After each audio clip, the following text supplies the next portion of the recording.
বং কিচেনে তোমাদের সকলকে জানাই স্বাগত। আশা করি তোমরা সবাই খুবই ভালো আছো। আজকে তোমাদের সঙ্গে আমরা শেয়ার করে নিচ্ছি আলু দিয়ে চিংড়ি মাছের বাটি চচ্চড়ির রেসিপি। এই রেসিপিটা কিন্তু যেরকম চটজলদিভাবে হয়ে যায় সেই রকমই কিন্তু উপকরণও লাগে খুবই কম। তাহলে চলো দেখে নেওয়া যায় কিভাবে বানানো হচ্ছে এই রেসিপি। তবে তার আগে তোমরা যদি চ্যানেলে নতুন হয়ে থাকো চ্যানেলটাকে এক্ষুনি সাবস্ক্রাইব করো এবং লাইক কমেন্ট করে জানাতে ভুলো না কেমন লাগছে আমাদের ভিডিও তোমাদের। আলু দিয়ে চিংড়ি মাছের বাটি চচ্চড়ি বানানোর জন্য অবশ্যই যে উপকরণটা সবার প্রথমে প্রয়োজন সেটা হলো চিংড়ি মাছ।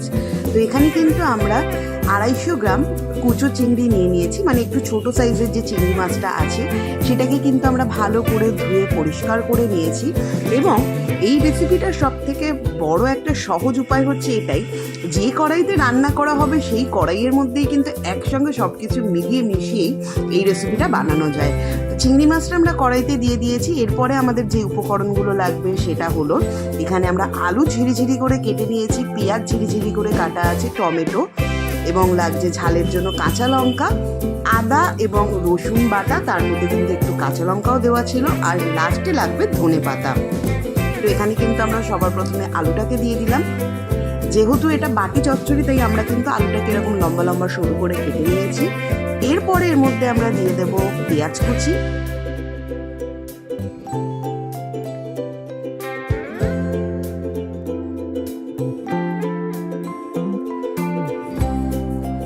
এবারে দিয়ে দেওয়া হচ্ছে টমেটো কুচি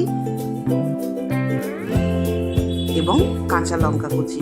কাঁচা লঙ্কাটাকে আমরা এখানে চিড়ে ব্যবহার করছি।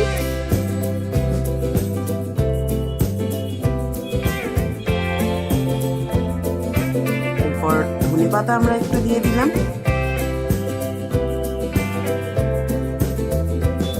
দেওয়া হচ্ছে পরিমাণ মতো নুন,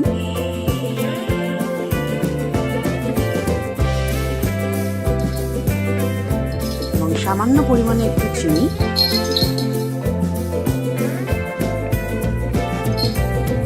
সামান্য পরিমাণে হলুদ গুঁড়ো এবং পরিমাণ মতন লঙ্কার গুঁড়ো। এখানে কিন্তু আমরা কাশ্মীরি লঙ্কা ব্যবহার করছি, যেটাতে রং হবে কিন্তু ঝাল হবে না। আর এখানে দিয়ে দেওয়া হলো 1 চামচ আদা রসুন বাটা, যার মধ্যে কিন্তু কাঁচা লঙ্কাও ছিল। তো অবশ্যই আদা রসুন বাটার মধ্যে কাঁচা লঙ্কাটা তোমরা যেরকম ঝাল খেতে পছন্দ করো সেই অনুযায়ী দেবে। এবং দেওয়া হচ্ছে এবারে সর্ষের তেল। তেলটাকে দিয়ে প্রথমে কিন্তু আমরা খুন্তির সাহায্যে হালকাভাবে একটু এগুলোকে মিশিয়ে নেব, এবং তারপরে কিন্তু আমাদেরকে হাতের সাহায্যে ভালোভাবে এই পুরো উপকরণগুলোকে কিন্তু মিশিয়ে নিতে হবে। তো যতক্ষণে আমরা এগুলোকে মিশিয়ে নিচ্ছি, তোমাদের যদি আমাদের ভিডিওগুলো ভালো লেগে থাকে তাহলে অবশ্যই চ্যানেলটাকে সাবস্ক্রাইব করো এবং লাইক কমেন্ট করে জানিও কেমন লাগছে আমাদের ভিডিও তোমাদের। আর বং কিচেনের কিন্তু ফেসবুকেও একটা পেজ রয়েছে, তোমরা চাইলে সেখানেও আমাদেরকে ফলো করে নিতে পারো, লিঙ্ক দেওয়া থাকলো ডেসক্রিপশন বক্সে। তো একটু মেশানোর মাঝেই কিন্তু আমাদের মনে হলো সামান্য পরিমাণে একটু সর্ষের তেলের প্রয়োজন, সেই কারণের জন্য আমরা আরেকটু সর্ষের তেল দিয়ে এরপরে হাতের সাহায্যে কিন্তু ভালোভাবে এইভাবে পুরো উপকরণগুলোকে মিশিয়ে নিতে হবে।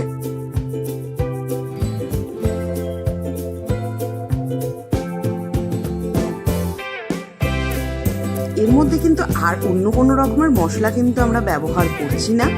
খুবই চটজলদিভাবে এবং খুবই কম উপকরণে কিন্তু তৈরি হয়ে যায় এবং খেতেও হয় কিন্তু খুবই সুস্বাদু। তোমাদের মধ্যে কারা কারা আছো যাদের এই চিংড়ি মাছের বাটি চচ্চড়ি খেতে ভালো লাগে অবশ্যই কমেন্ট করে জানিও। এরপরে একটুখানি এর মধ্যে আমরা জলের ব্যবহার করছি, দিয়ে এটাকে ভালোভাবে এইভাবে আমরা একটুখানি রেখে দেব।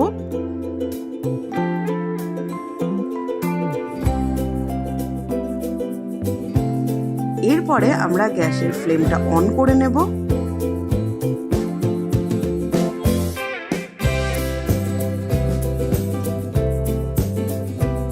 এবং এটাকে ততক্ষণ অবধি আমরা একটু খোলাভাবে রাখবো যতক্ষণ অবধি হালকা ফুটে না উঠছে। এরপরে আমরা একটা ঢাকা চাপা দিয়ে এটাকে রেখে দেবো মিনিট 5-7 জন্য। এখানে কিন্তু আমাদের 5 মিনিট হয়ে গেছে। এবারে আমরা একটু ঢাকা খুলে দেখে নেব যে আলুগুলো সেদ্ধ হয়েছে কিনা।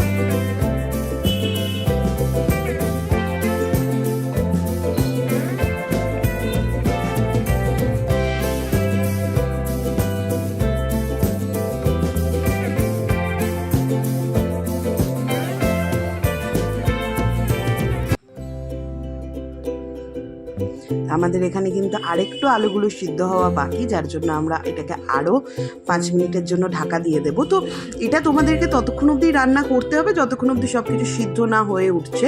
তো আমরা একটু এটা জলটাও এখানে একটু কমে এসেছে।